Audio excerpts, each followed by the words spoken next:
Agartala rail স্টেশনে রানী Kamalabati express থেকে উদ্ধার করা হয়েছে নেশা সামগ্রী। প্রায় 9 শতাধিক অ্যাসকফ সিরাপ উদ্ধার করেছে রেলওয়ে পুলিশ।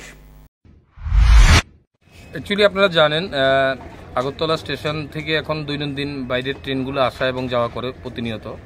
তো ওটার বেসিসে আমরা প্রত্যেকদিন বাইরের ট্রেনগুলো যখন যায় তখন আরপিএফ এর বড়বাবু তাইনের অফিসার স্টাফ, আমরা জিআরপির অফিসার স্টাফ জয়েন্টলি আমরা ডেইলি এটা থরো চেকিং করি এবং দৈনিক এখান থেকে কন্ট্রাব্যান্ড গুডস এবং ইলিগেল মাইগ্রেন্টস অ্যারেস্ট হচ্ছে, ডিটেইন হচ্ছে। আপনারা দেখছেন এখন একটা ট্রেন্ড আমরা দেখতে পাচ্ছি, কিছু ট্রেনে করে বাইরের থেকে কিছু কফ সিরাপ মাঝে মাঝে আসছে।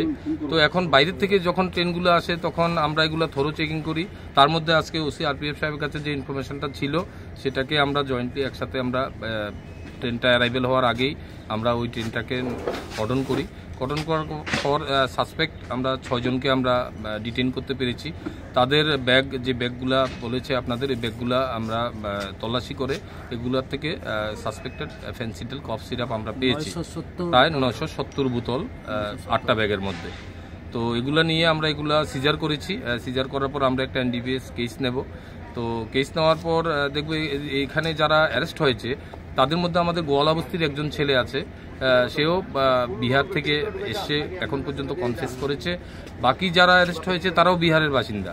তো আমরা তাদের পুলিশ রিমান্ডে আনবো, আনার পরে আমরা জয়েন্টলি ইন্টারোগেশন করব, করে এখানে লোকাল এখানে কারা কারা আরও ইনভলভ আছে এবং কোত্থেকে কন্ট্রাব্যান্ডগুলা বোর্ডিং হয়েছে এবং কোথায় যাবে আর কারা জড়িত আছে এগুলো।